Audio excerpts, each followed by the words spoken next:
Hello and welcome to Secrets of a Victorious Mind. For those of you who are new, the goal of this live chat series is to introduce you to the wisdom and the methods of the people that I follow to live and lead a life I truly love, so that you too can follow their methods and their wisdom to lead and live a life of victory. Today we have with us a very special guest who I have been waiting to invite since the beginning of this series. Her name is Marisa Peer. If I had an audience, I'd be like, so standing ovation for her. Let me introduce her. Marisa Peer is a best-selling author of 5 books, of which my favorite is I Am Enough. She is the creator of Rapid Transformational Therapy, RTT, of which even I've gone through a few sessions through her courses. She is a nutritionist, a relationship therapist, a hypnotherapist trainer, and a fantastic motivational speaker. She spent over 30 years working with people including royalty, rock stars, actors, professional and Olympic athletes, CEOs, and media personalities, and has developed her own style that is frequently referred to as life-changing. Let's bring her on.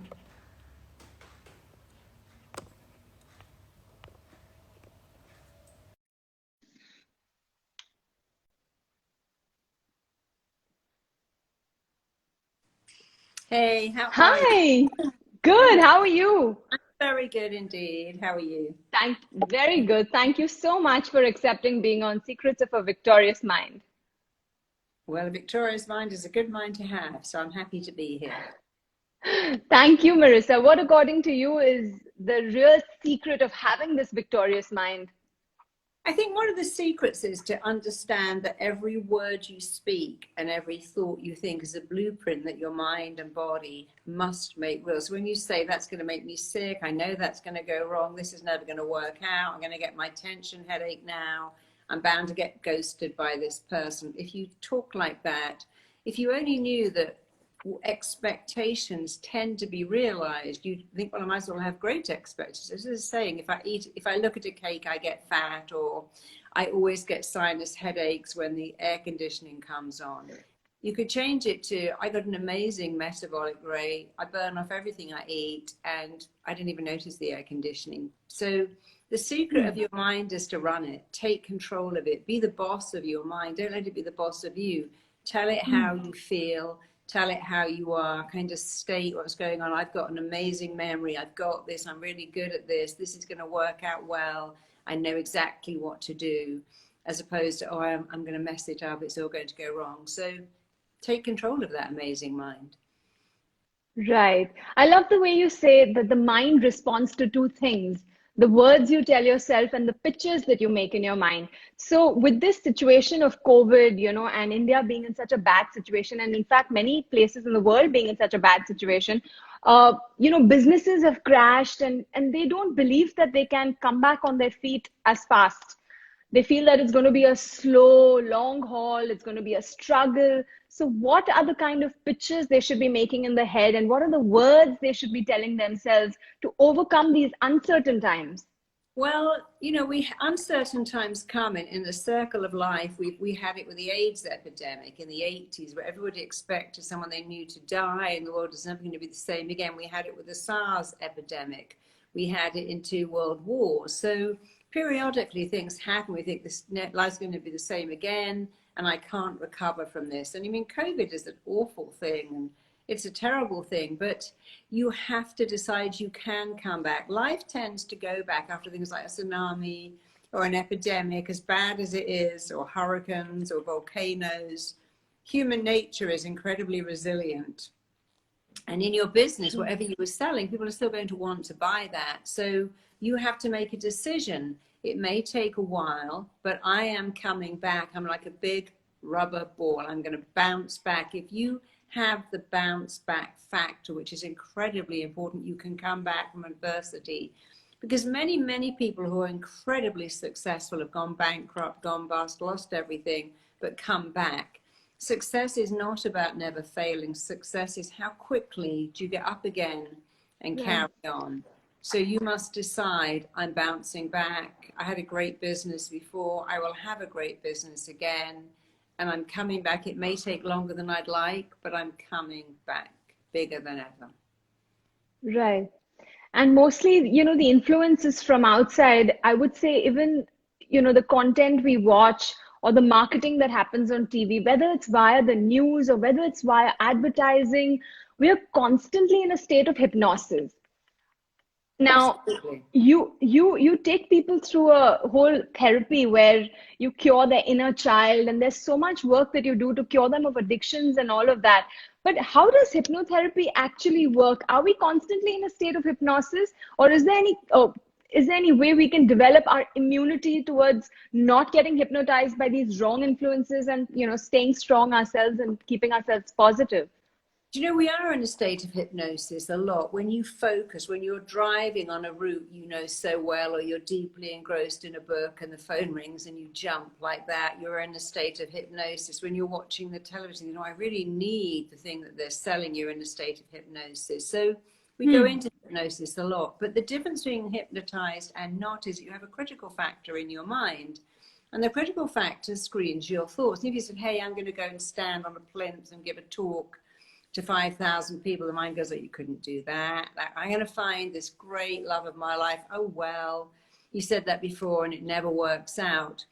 That's what we do consciously. In hypnosis, that critical voice shuts down and you are able to accept suggestions that you wouldn't normally accept. Like, hey, I love not smoking. I'm actually really enjoying not drinking. Who'd have thought I prefer an apple to candy bars? I suddenly feel very lovable and magnetic and smart and confident. So it's getting the critical part of your mind to shut down, and a cheerleader coming in and just going, yay, you can do anything. You're so smart. This has got your name all over it. And if you want to go into hypnosis, it's best to look up like that. Keep your eyeballs up and close the lids down, because then you get a burst of alpha brainwave, the most relaxing one. And as you relax more, you'll go into delta, where you're much more receptive to suggestions. But a lot of hypnotizing yourself is using better language, saying things, I've got this, I can do this, it's working. If you understand the mind at all, and it's not hard to understand, the mind only works in the present tense. You can't say, next year I'm going to lose 10 pounds, next year I'm going to find love, next year I'm going to be a millionaire. You have to say now, even though it's not true, because the mind only works in the now. I'm becoming super wealthy now. I'm becoming fit and slim and healthy now. I'm attracting the most amazing love that lasts forever right now. So it must be in the present tense. You must use words that make a picture. When you say, I feel all right, me, not bad, it doesn't make a picture. When you say, I feel amazing, awesome, phenomenal, inspirational, your job is to turn your mind on, to excite it and wake it up. So use powerful words in front of powerful words, like absolutely, always, magnetically confident. Say it in the present tense, use a confident voice. And as long as you use words that are relevant and updated and exciting and powerful, you can hypnotize yourself every day. So for instance, you could say, wow, when I walk into that exam room, my mind is so clear, I'm full of energy. The minute I read the exam paper, my brilliant mind's like Google. It just finds the answer immediately. Or you can go, oh, I hate exams, I didn't sleep, I'm full of caffeine, my mind's just like a sieve and I know I won't remember a thing. Your mind believes whatever you tell it better things in a particular format, and you can hypnotize yourself every day to have an amazing life. Lovely. And is it important to go into REM, the rapid eye movement, where you're looking up and you try and put your eyes down? Does that help before you say these auto suggestions? It helps because you get a burst of alpha brainwave when you look up like that and close your eyelids. All babies, as they go to sleep, start to do that. And so it's not essential, but it's a faster way. If you go to sleep, what will happen is your eyeballs roll up, your eyelids shut down. But if you lift up someone's eyelid when they're sleeping, you can't see the pupils because the eyes roll up as you sleep. So rolling up the eyes is not essential, but it's a very good way to get into that alpha brainwave that takes you into hypnosis, where the critical factor shuts down, the cheerleader takes over, and you suddenly think that you can do things that before you thought you couldn't do. Right. My next question to you is about love and relationship patterns. So, you've always said that people like to attract familiar because they feel comfortable. And it's Mm-hmm. very important for us to make familiar unfamiliar and get used to unfamiliar if we want to change our lives. Yeah. But in a situation where people are getting into bad relationship patterns, how should people recognize that they're in a bad pattern? And does forgiveness help as the key tool to come out of a bad relationship pattern? Or is there something else that you suggest? I think the key thing is to understand. Often you think, every guy I've dated is cold, critical, they don't spend money on me, they're a bit mean, they flirt with my friends. You need to take a minute and think, who does that remind you of? If you like cold, critical men or women, it's very likely that your father or mother was cold or critical. And the mind is rather vexing, that the mind is super wired to recreate what we know, but to change the ending. I had an absent father, so I'm going to find an absent guy.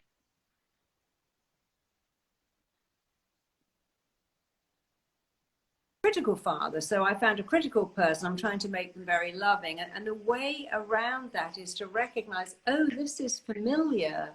Let me make it unfamiliar. Forget about the forgiveness. Instead, start saying, I'm going to make a critical person unfamiliar and a kind person familiar. I'm going to make it familiar, familiar, familiar.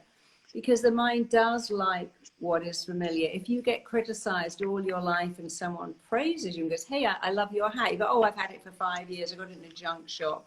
Not only will you reject what is unfamiliar, you will add in what's familiar. And the hardest thing is people who are not praised don't accept praise and they criticize themselves. So the smartest thing to do is make criticism unfamiliar.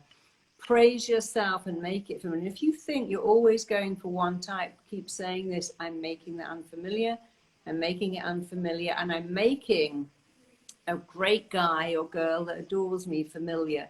That's actually more important than forgiveness, because the forgiveness is great, but it doesn't stop the pattern. You've got to shatter that pattern, break that pattern, end that pattern. And the first step to ending it is identifying and saying, I'm making, this is like if you always put 6 sugars in your coffee, you go, I'm making sugar unfamiliar. At first you miss it, it doesn't taste right, but if you keep going, you think, I can't actually believe I used to drink 6 sugars in my coffee. It's disgusting. I now like it without cream and sugar, because you can make anything familiar. And if you want your life to be amazing, make good stuff familiar by saying, I'm making going to the gym familiar. And then make negative stuff like procrastination unfamiliar by deciding I'm making procrastination and sabotage unfamiliar, getting up early, going to the gym, applying myself to my business familiar. The mind likes what is familiar, that's a fact. And you can make anything you like familiar, that's also a fact. It's a bit like if you shove a contact lens in your eye, it doesn't feel great. If you do it every day, it just becomes the most natural thing in the world. Right. But then when you decide that you want to make it unfamiliar, just telling yourself that is enough. You don't have to cut your cords and actually go to your inner child and go through a hypnosis where you You could forgive say, and let go. no, Otherwise, you could say, eating chocolate is becoming unfamiliar to me. I don't buy it, I don't keep it in the house, but I do keep in some berries and apples. So I don't go down the chocolate aisle anymore. I don't buy it anymore. I'm making a decision to make them. I waste too much time staying in bed. I'm going to jump out of bed at 8 a.m. I'm going to make that familiar. As you make something good familiar, by just what happens is you make the lazing around unfamiliar. So it's a decision you make and an action you take. And then right. say you bite your nose, you go, okay, so we're going to stop. I'm going to have a man, I'm going to sit on my hands. I'm going to do everything to make that old action unfamiliar and the new action familiar. It's more important to focus on making good stuff familiar. Don't even think about the bad. Just think about the good things you're going to make familiar. Because even by doing that, you then make the negative stuff unfamiliar. Right. Right. Last question for you, Marisa. I'm going to keep this short today. What exactly is gaslighting and how should you recognize it and deal with it? It's a new word that people are really getting locked onto. It's about somebody making you think you're crazy. So they tell you that something didn't happen when it did, or something did happen. So let's say you've got a not very nice friend. They go, oh, you imagined that, I never said that. It tends to go on mostly between couples. or between a boss and employee who will say, I told you to do that assignment on Tuesday. Yes, I did. I told you to have it here, and I told you how to be, and now you've got it all wrong. I told you that you must be in this meeting at 11 o'clock, and you said, no, you didn't. I did. And this person makes you feel that you're going a bit crazy. It is in a term from in England where the people would turn down the lights and make people think that they were going mad. So it's somebody deliberately hurting you by making you believe that you've missed something, that you've forgotten something, that you're not very with it, that you're not very together. And it's becoming, I don't know if it's more prevalent or we just know about it more. But if that's happening to you, you really need to be aware. Make notes, keep a diary, but be aware that someone is trying to make you feel as if you're not very together. And if you know you are, you really need to take steps to protect yourself from that. Right, right. I think that sums it up. One last thing, I shouldn't leave this out. The best thing to do in the morning when you wake up, like the important thing that should be added to every morning routine. It's a sense of gratitude. To be happy, you need what I call an attitude to gratitude. To be happy, you need to forgive the past, feel great about the present, and really excited about the future. When I wake up, the first thing I do is go, I love my life. I love my sheets. I love the weather. I'm just going to have my first tea of the day, and I love that. And I love looking at my phone. Whatever you do when you wake up, say, I love my life. I love my shower gel. I love everything. I love hearing my little baby gurgle or my husband coming in with a coffee. Because if you can wake up with that sense of gratitude for little things, tiny things, what happens is you start to always look for what's good, not bad. And then every day feels like Christmas. And then big things are just amazing because you've learned to get so much pleasure from little things. Keep looking for what you love. When you drink your first tea, go, oh my God, this is sensational. When you have your first bath, go, oh my God, the shower gel is so amazing. You know, really layer on thick, because what you're telling your mind is, I get so much pleasure every day from my shower, my soap, my hair conditioner, Coffee. my cup of tea, my breakfast. These berries are amazing. And then your mind starts to look for what makes you happy, and it will find it, because whatever you look for, you'll get more of. And of course, the mind can't focus on two things. While you're looking for what makes you feel amazing, guess what you're not looking for? What makes you feel cross and angry and irritable and cranky. So when you wake up, look at what you love. Force yourself to say, I'm awake. It's a great day. The sun is shining. Maybe it's raining. That's great. I don't have to water the lawn today. It sounds probably very Pollyanna. That's an English word for almost over the top. But it's such a powerful thing to do that when you start to do it, actually, eventually you start to do it automatically. You think, oh, well, that doesn't matter. That's great. I'm really glad that happened. So every day, focus on what you're grateful for, particularly while we're going through COVID and stress. Be glad for what you've got, not for what you haven't got, because it will stand you in good stead for the rest of your life. Absolutely. Very well said. Thank you so much, Marisa. Wish you all the very best. And I've really enjoyed my short chat with you. And I'm so sorry. No, I was coming to India last summer. I was so sorry I couldn't come. I love India and I really can't wait to be back. So I hope I'm back in your beautiful country very soon. I hope everything comes Thank you. your beautiful people very soon. I'm sending you all lots of love. That feels so nice to hear. I'm sure all the people watching love you and they cannot wait to have you in India. Well, I'll be back as soon as I can get there. You've not been teaching RTT in India, right? No, we had our first school last year, but it had to be cancelled. We were so excited. I've been to India many times, about 5 times, I think, but it was my first school, but like a big rubber ball, we'll be back. Absolutely. Looking forward. Thank you again. Thank you too. Take care. Bye. Bye. Thank you, everybody. I hope you enjoyed Secrets of a Victorious Mind. Until next time, see you on the 20th, which is day after tomorrow. Lots of love. Ciao.